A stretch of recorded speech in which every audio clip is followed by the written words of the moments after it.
মরণ কালে চৌগ যদি দিতে ঈমান, মরণ কালে চৌগ যদি নিতে ঈমান, দুনিয়াতে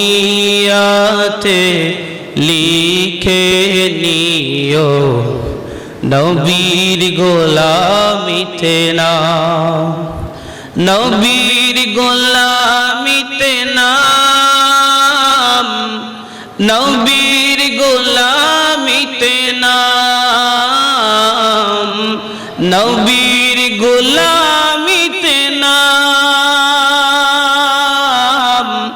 নবীর গোলামিতে নাম, দুনিয়াতে লিখে নিও নবীর গোলামিতে নাম।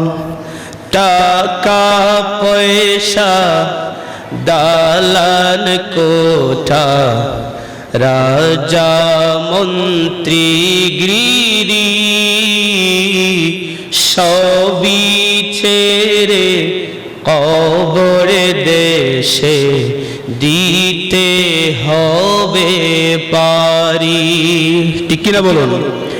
টাকা পয়সা দালান কোঠা রাজা মন্ত্রী গিরি সবই ছেড়ে কবর দেশে দিতে হবে পারি। নবীর গোলাম হলে সেথায় পাবে যে কত সম্মান, নবীর গোলামিতে নাম, নবীর গোলামিতে নাম, নবীর গোলামিতে নাম, নবীর গোলামিতে নাম, নবীর গোলামিতে নাম, দুনিয়াতে লিখে নিও নবীর গোলামিতে নাম। যেরকম ভাবে 5 ওয়াক্ত নামাজ টাইম মেনটেন করে 5 বার আমাদের উপরে ফরজ করে দেওয়া হয়েছে, ঠিক এরকম করেই প্রতি বৎসরে একবার সম্পদকে হিসাব করে যদি আপনি নেশাবের মালিক হয়ে থাকেন তাহলে আপনার উপরে যাকাত ফরজ। আমরা অনেক সময় যাকাতের আলোচনা শুনলেই, যাকাতের আলোচনা করলেই সেই আলোচনাতে আমরা মনোযোগ দিতে চাই না। মনে করি এখন যেই হিসাব আসছে, যেই হিসাবের বর্ণনা হচ্ছে, যেই আলোচনা হচ্ছে, এই আলোচনায় আমার সম্পদ কমে যাবে। সম্মানিত হাজিরিন, যাকাত বলতে কি সম্পদ কমানো না। যাকাত শব্দের একটা অর্থই হচ্ছে বৃদ্ধি পাওয়া। সুবহানাল্লাহ। যাকাত শব্দের অর্থ কি? বৃদ্ধি পাওয়া। যাকাত শব্দের অর্থ হচ্ছে সম্পদকে পবিত্র করা। সুবহানাল্লাহ। আপনার কাছে আপনার মালিকানায় আমার মালিক আমার আল্লাহ যেই সম্পদ দিয়েছেন, যেই অর্থ দিয়েছেন, সেই অর্থকে পবিত্র করতে হলে আপনি যদি নেশাবের মালিক হয়ে থাকেন অবশ্যই আপনাকে প্রতি বৎসরে একবার, 6 মাসে একবার না, প্রতি মাসে একবার না, বৎসরে একবার, এর মানে 12 বছর পরে একবার হিসাব করে আপনার টোটাল সম্পদকে হিসাব করে একবার যাকাত দিবেন। যাকাত সফওয়াতুস সাই, কোন বস্তুকে পরিষ্কার করার নাম। আপনার সম্পদকে যদি পরিষ্কার করতে চান, ময়লা মুক্ত করতে চান, পবিত্র করতে চান, তাহলে অবশ্যই আপনাকে হিসাব করে বৎসরে একবার যাকাত দিতে হবে। যাকাতের ব্যাপারে আল্লাহ রাব্বুল আলামিন আপনার জন্য আমার জন্য কঠিন ভাবে হুঁশিয়ারি দিয়েছেন। রাব্বুল আলামিন কালামুল্লাহ মাজিদে বর্ণনা করেন, আউযু বিল্লাহি মিনাশ শাইতানির রাজীম,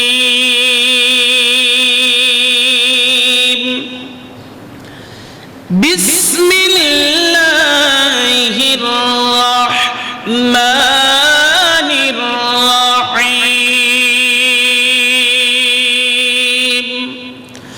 ওয়া আকিমুস সালাতা ওয়া আতুজ যাকাত ওয়ারকাউ মা'আর রাকিঈন।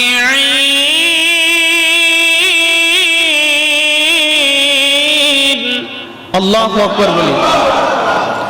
আল্লাহ রাব্বুল আলামিন কালামুল্লাহ মাজিদে আপনার আমার হেদায়েতের একমাত্র গ্রন্থ, আপনার আমার চলার একমাত্র পাথেয়, আপনার আমার জীবন গঠনের একমাত্র গ্রন্থ কালামুল্লাহ মাজিদ, কুরআনুল হাকীম, ফুরকানুল কাদীমে রব্বুল আলামিন বলেন, ও আমার বান্দারা, ও আমার ঈমানদারেরা, ও আমার মুমিনেরা, ও আমার প্রিয় ভাজনেরা, তোমরা নামাজ কায়েম করো, নামাজ প্রতিষ্ঠা করো। সুবহানাল্লাহ।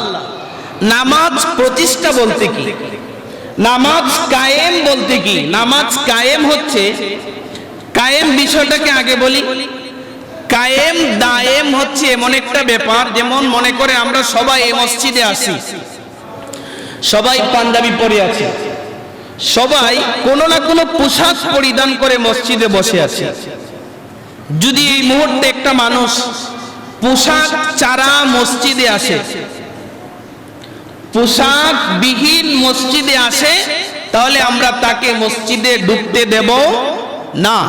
কারণ এই মসজিদ, গোটা মসজিদটা হচ্ছে পোশাকে আবৃত অবস্থায় কায়েম দায়েম, ঠিক কিনা বলো?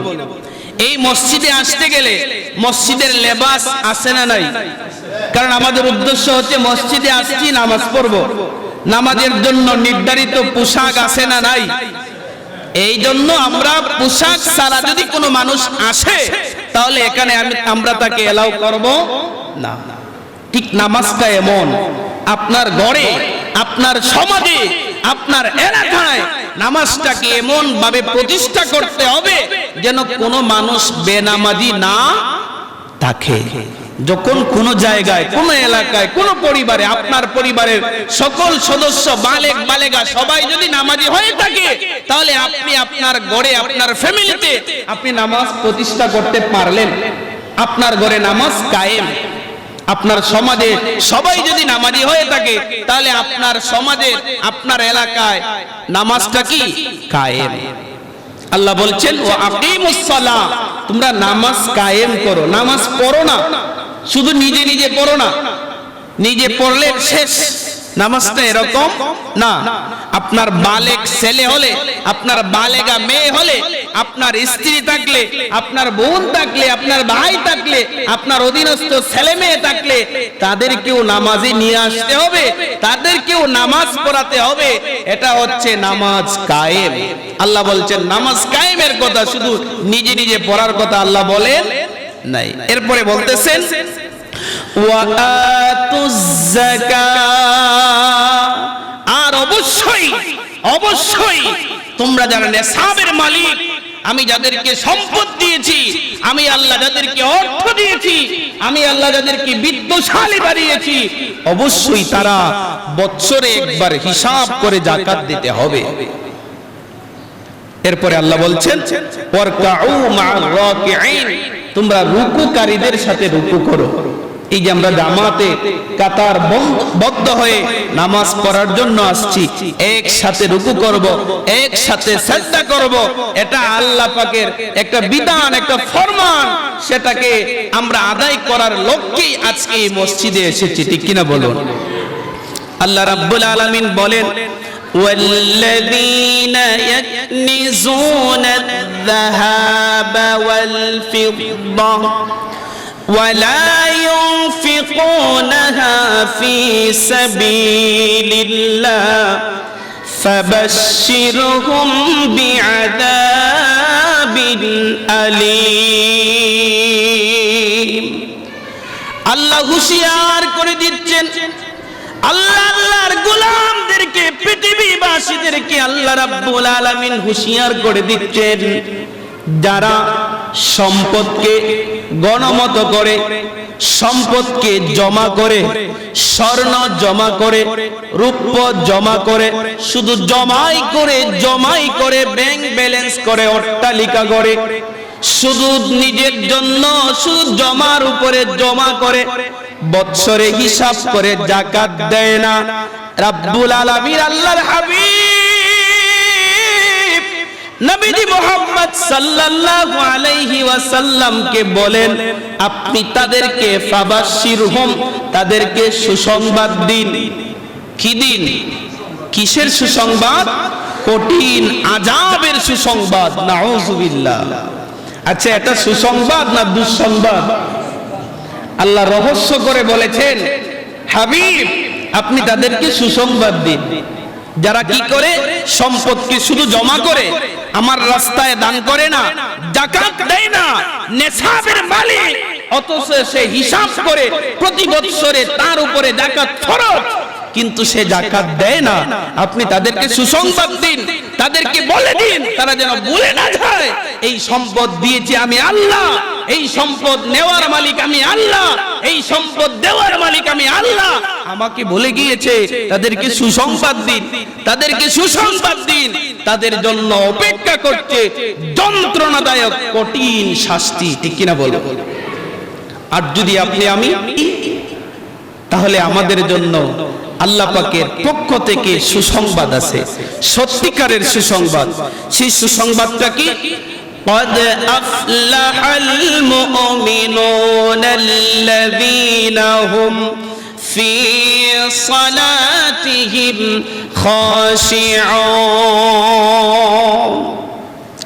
রব্বুল আলামিন বলেন, যারা খুশু খুজুর সাথে, বিনয় নম্রতার সাথে নামাজ পড়ে, পৃথিবীর মধ্যে সফল কাম তারা যারা খুশু খুজুর সাথে, বিনয় নম্রতার সাথে নামাজ পড়ে এবং কি করে? ওয়াল্লাযীনা হুম আনিল লাগবি মুরিদুন, অযথায় অন্যায়ভাবে কথা বলে না, কর্মকাণ্ড করে না, অযথায় সময় নষ্ট করে না, অযথায় কোনো কাজ করে না, তারা হচ্ছে পৃথিবীর মধ্যে সফল কাম। ওয়াল্লাযীনা হুম লিয-যাকাতি ফাঈলুন, সফল কাম তারা যারা পৃথিবীর মধ্যে সম্পদ আল্লাহ দিয়েছে, এই সম্পদের হিসাব করে যাকাত দেয়। সুবহানাল্লাহ। বড় করে আওয়াজ করে পড়ি সুবহানাল্লাহ। তাহলে সফল কাম কারা? যারা কি করে? খুশু খুজুর সাথে নামাজ পড়ে। নামাজটা পড়তে হবে বিনয় নম্রতার সাথে। আপনি নামাজে আসছেন, আপনার পাশের মানুষ আপনার গরমের কারণে আপনার পাশে দাঁড়িয়ে গেছে, নামাজ পড়তে পারছে না, বসতে পারছে না, সেটা কিন্তু খুশু খুজু না। আপনি নামাজে আসছেন, টাস টাস করে রুকু করলেন, সিজদা করলেন, করে আবার বের হয়ে গেলেন, এটার নাম কিন্তু খুশু খুজু না। বিনয় নম্রভাবে, ভদ্রভাবে আপনাকে নামাজ পড়তে হবে। যদি নামাজের মতো পড়তে পারে, আমার আল্লাহ বলেন আপনি হচ্ছেন সফল কাম মানুষ। সুবহানাল্লাহ। আর যদি অযথায় কোনো কর্মকাণ্ড না করেন, যেটার মধ্যে আমাদের কোনো ইন্টারেস্ট নাই, যেটার মধ্যে আমাদের আখিরাতের কোনো পাওনা নাই, যেটার মধ্যে আমাদের আখিরাতের জন্য কোনো উপকার নাই, এমন কাজ আপনি যদি না করেন, তাহলে আপনি সফল কাম মানুষ। এরপরে তৃতীয় নম্বরে আমার আল্লাহ বলছেন, যে যেই ব্যক্তি আল্লাহ যাকে সম্পদ দিয়েছে ওই সম্পদের হিসাব করে যে মানুষটা যাকাত দেয়, আমার আল্লাহ বলেন ওই মানুষটা পৃথিবীর মধ্যে শ্রেষ্ঠ মানুষ। সুবহানাল্লাহ। ওই যাকাত থেকে কিন্তু আমরা অনেক গাফেল।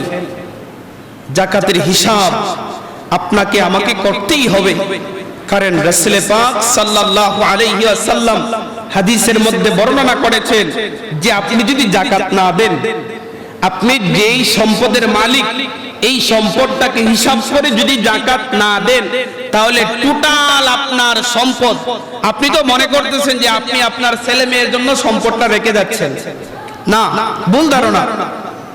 আপনি মনে করছেন আপনার আওলাদের জন্য, আপনার ওয়ারিসের জন্য আপনি সম্পদটাকে জমা করে রেখে যাচ্ছেন, না, এই সম্পদটা কাল ময়দানা মাহশরে বড় এক নেকড়ে সর্প ধারণ হয়ে যার চোখের উপরে হলুদ বর্ণের দাগ থাকবে, সে আপনার চুয়ালে, আপনার গল দেশে বারবার সে আপনাকে কামড় দিবে আর বলবে, ভাই মনে আছে আমার কথা? আমি কে জানেন? আমার পরিচয় কি জানেন? আমি হচ্ছি আপনার ওই দুনিয়ায় জমা যে করেছিলেন সম্পদ, ওই সম্পদ। নাউজুবিল্লাহ। হাসরের ময়দানে মানুষ এমনিই তো হায় হুতাশের মধ্যে পড়ে যাবে, হিসাব নিয়ে ব্যস্ত হয়ে যাবে। একটা মানুষ যখন হয়রান পেরেশান হয়ে যায়, ওই মানুষটাকে যখন আঘাত দিলে আরো বেশি কষ্ট পায়, ঠিক কিনা বলুন? আপনি হয়রান অবস্থায় আছেন, যে কোনো কারণবশত পেরেশান হয়ে আছেন, অস্থিরতা ভাব আপনার মধ্যে, তখন কোন মানুষ যদি আপনাকে আঘাত দেয়, তাহলে কাটা গায়ে লবণ ছিটার মতো হয়, ঠিক কিনা বলো? এর চাইতে আরো বেশি হয়, ঠিক না? হাসরের ময়দানে আপনি যখন হায় হুতাশ হয়ে থাকবেন, তখন আপনাকে ওই সর্প গিয়ে দংশন করবে। এটা আমরা সহ্য করতে পারবো? পারবো না। তাহলে ওই কান থেকে যদি আমরা বাঁচতে চাই, তাহলে আল্লাহ আমাদেরকে দিয়েছেন সুন্দর বিধান, সিস্টেম জারি করে দিয়েছেন যে আপনারা সম্পদ আছে, সম্পদ জমা আছে, এই সম্পদটাকে হিসাব করে আপনারা যাকাত দিয়ে দেন। এখন যাকাত কারা দিবে? যাকাত কি আপনার আমার সবাইকে দিতে হবে? না। সবাইকে দেওয়া লাগবে? সবাইকে দেওয়া লাগবে না। কারা দিবে? যাদের ফ্যামিলিগত, নিজের পারিবারিক চলতে ফিরতে যাইয়া যত প্রকারের খরচ আছে, সম্পূর্ণ খরচের পরে অতিরিক্ত যে টাকাটা থাকে, অতিরিক্ত যে উপার্জনটা থাকে, সেটা থাকুক ব্যাংকে, সেটা থাকুক যে কোনো খাতে, সেটা থাকুক আপনার হাওলাত অবস্থায়, সেটা থাকুক কোনো বাকি খাতে, যে কোনো জায়গায় থাকুক, ওই টাকাটা যদি নেশাব পরিমাণ, নেশাব মানে কি 7.5 বড়ি স্বর্ণ সমপরিমাণ দামের সমান যদি টাকা হয়, 52.5 বড়ি রৌপ্যর সমপরিমাণ দামের যদি টাকার পরিমাণ হয়, তাহলে আপনাকে যাকাত দিতে হবে। আরেকটা শর্ত হচ্ছে, ওই টাকাটা যদি আরবি হিসেব মতে 1 বছর পূর্ণ হয়। 1 বছর পূর্ণ কি? যে যেই টাকাটা আপনার বাৎসরিক, আপনার ফ্যামিলিগত, আপনার চলতে ফিরতে যাইয়া যত টাকা খরচ হয়, অতিরিক্ত যেই টাকাটা থাকতেছে, এই টাকাটা যদি 1 বছর পরিমাণে 1 বছর পর্যন্ত কোনো খরচ করা লাগে না। যে আমার এত টাকা আছে, এই টাকাটা আমার চলতে ফিরতে ফ্যামিলিগত খরচ করতে এই টাকাটায় ধরার আগে না, এই টাকাটা ছাড়াই আমার ফ্যামিলির সর্বদিকের খরচ হয়ে যায়। আমার এই টাকাটা কি আছে, এই অতিরিক্ত আছে। এই অতিরিক্ত টাকা যদি 1 বছর পর্যন্ত অতিরিক্ত অবস্থায় থেকে যায়, খরচ না করা লাগে, তাহলে আপনি হচ্ছেন নেশাবের মালিক। নেশাবের মালিক কি? 52.5 বড়ি রৌপ্য, 7.5 বড়ি স্বর্ণ।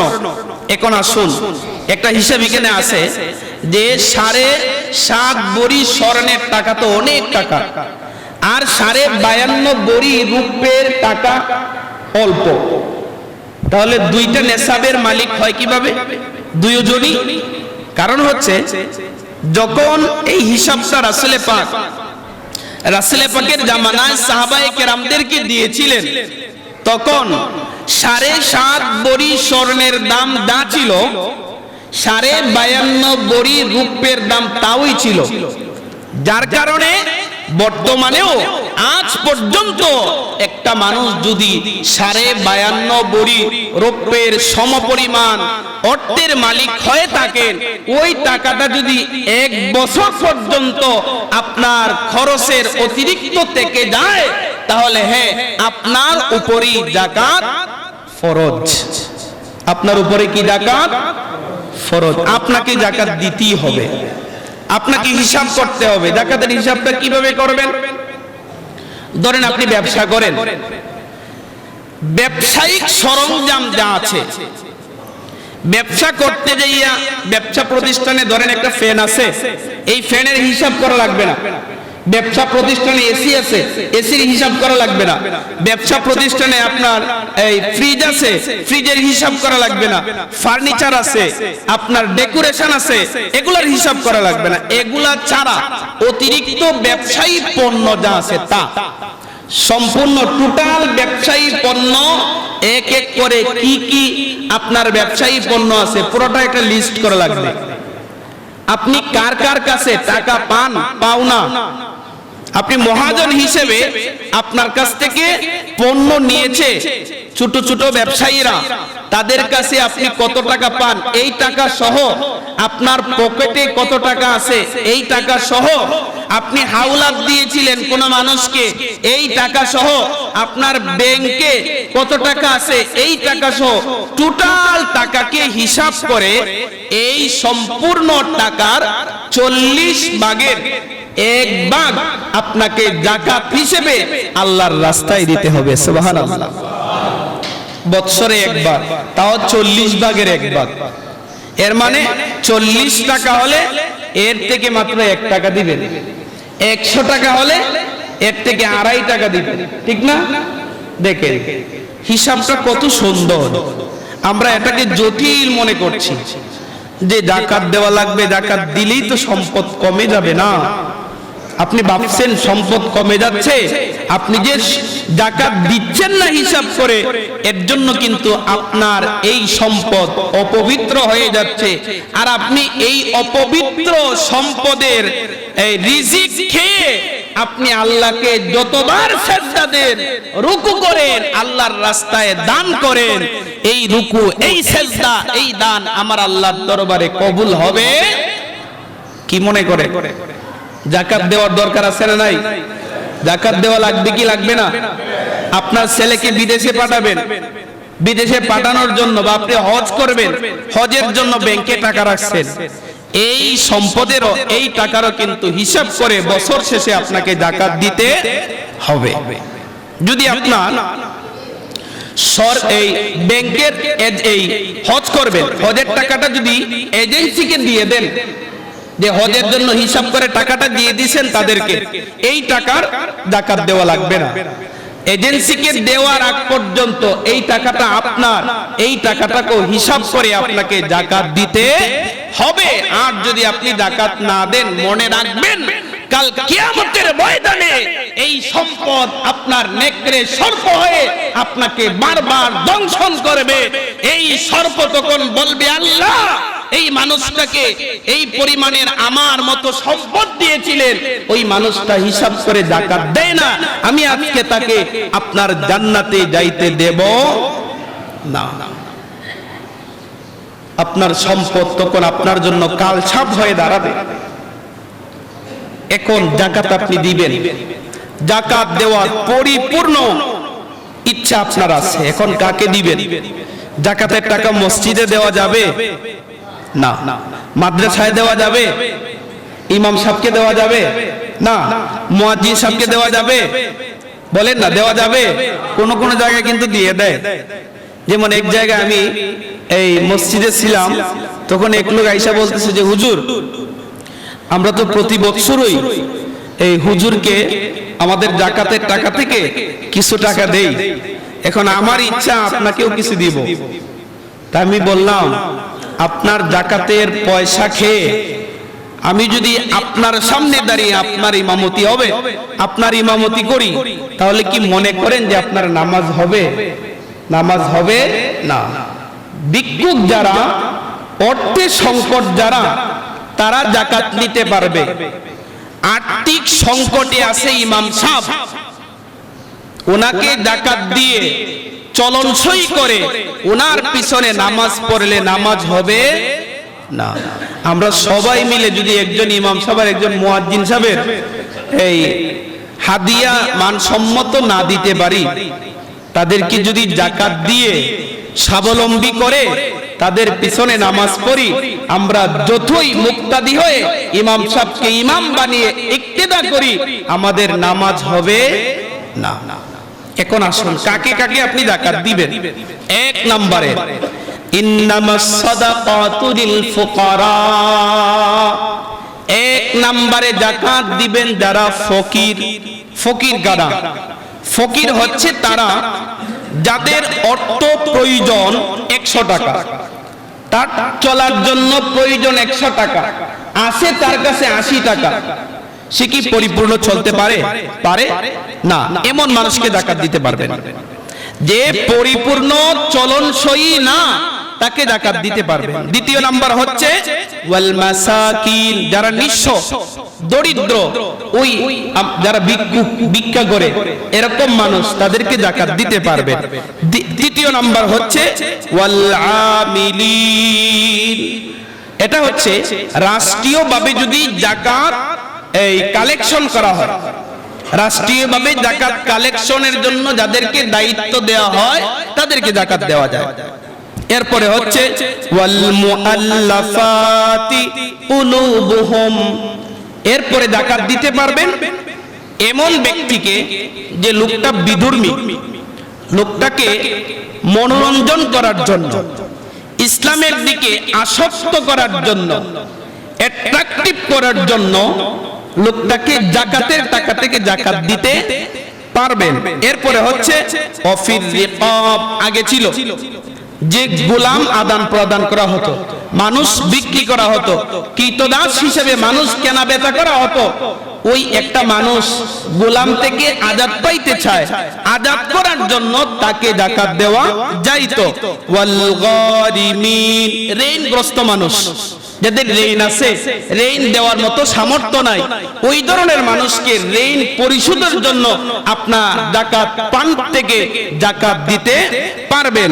এরপরে হচ্ছে ওয়াফি সাবিলিল্লাহ ওয়াবনিস সাবিল, এবং আল্লাহর রাস্তায়, আল্লাহর রাস্তায় বলতে কিন্তু এখানে হচ্ছে যারা আল্লাহর রাস্তায় জিহাদ করতে চায় কিন্তু জিহাদে যাওয়ার মতো তার কাছে সরঞ্জাম নাই, কেনার মতো তার প্রবল জিহাদে যাওয়ার মতো তার প্রবল ইচ্ছা আছে, কিন্তু যাইতে গেলে যে সরঞ্জাম, এই সরঞ্জাম নাই, ওই লোকটাকে আপনি জাকাতের ফান্ড থেকে জাকাতের টাকা দিতে পারবেন। এবং আল্লাহর রাস্তায় চলে, যেমন মাদ্রাসায় পড়ে একটা ছেলে, সে টাকার অভাবে মাদ্রাসায় পড়তে পারে না, তাকে সহযোগিতা করতে পারবেন এই জাকাতের টাকা থেকে টাকা দিয়ে। এবং একটা মানুষ কিতাব কিনতে পারে না, কিতাব পড়বে, হাদিস পড়বে, কিতাব কিনতে পারে না, ওই মানুষটাকে কিতাব কেনার জন্য আপনার জাকাত ফান্ড থেকে, জাকাতের টাকা থেকে, জাকাতের টাকা থেকে তাকে জাকাত টাকা দিয়ে তাকে সাহায্য করা যাবে। তাহলে সাবধান, আমরা অনেকে আছি দেখবেন জাকাতের টাকা থেকে তারাবির নামাজের টাকা দিয়ে দিই, আছে না নাই? এরকম কিন্তু দেওয়ার সুযোগ নাই। আপনি যদি মনে করেন যেহেতু এই রমজান মাস, এখন তো একটা হইছে আপনার ঈদের দিনে টাকা দেওয়া লাগবে, আর একটা হচ্ছে তারাবির নামাজের টাকা দেওয়া লাগবে, আবার মসজিদেও দান দক্ষিণা আছে। সাবধান, আপনার জাকাত ফান্ড থেকে এই সমস্ত খাতে আপনার জাকাতের টাকা দিলে আপনার জাকাত আদায় হবে না। নির্দিষ্ট 8টা খাত, আপনাকে এই 8 খাতে আপনাকে জাকাত দিতে হবে। আল্লাহ পাক আমাদের সকলকে সুন্দরভাবে হিসাব করে সুন্দরভাবে জাকাতকে বন্টন করার তৌফিক দান করুন।